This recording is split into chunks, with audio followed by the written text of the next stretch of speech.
तुम्हारी संपत्ति में 2 बेटे हैं पूर्व भाव के, तो आपके नाते में उनको दुख दे नहीं सकता। मैं ऐसा धन जोड़ूंगा, ऐसी धन दौलत जोड़ूंगा कि मेरे मरने के बाद ये ससुरे दोनों एक दूसरे के दुश्मन बन जाएंगे,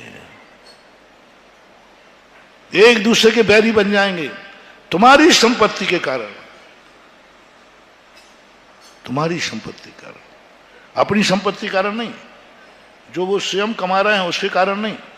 भरत बाहुबली को मत लेना, क्योंकि भरत बाहुबली की लड़ाई पिता की संपत्ति के लिए नहीं हुई थी। अपनी संपत्ति तो वो क्या कर गए थे, वो तो भरत चक्रवर्ती की स्वयं की संपत्ति की लड़ाई थी। 2 भाई अपनी कमाई पर लड़ रहे हैं, वो उतना बड़ा पाप नहीं है। मोटिवेशन, 2 भाई अपनी अपनी कमाई के ऊपर लड़ रहे हैं।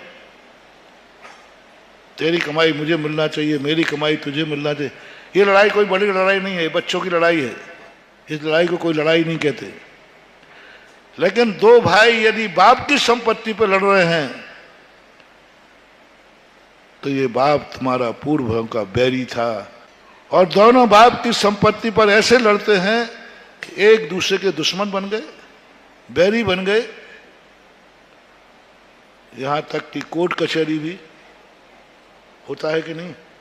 बाप की संपत्ति पर कोर्ट कचहरी होता है कि नहीं? होता है। यह है सबसे खतरनाक चीज। यदि सही पिता होगा तो अपने जीते जी सब कुछ बंटवारा कर देगा। अलग करो या ना करो, मेरे मरने के बाद मेरी संपत्ति पर मेरे प्यारे जन्म जन्म के बेटे लड़ेंगे नहीं, हम उसका ऐसा बंटवारा करें। क्यों राजा लोग अपनी राजगद्दी अपने सामने सौंपते थे बेटों को? उसका मूल कारण यही था, क्योंकि वो जानते हैं कि भविष्य क्या है।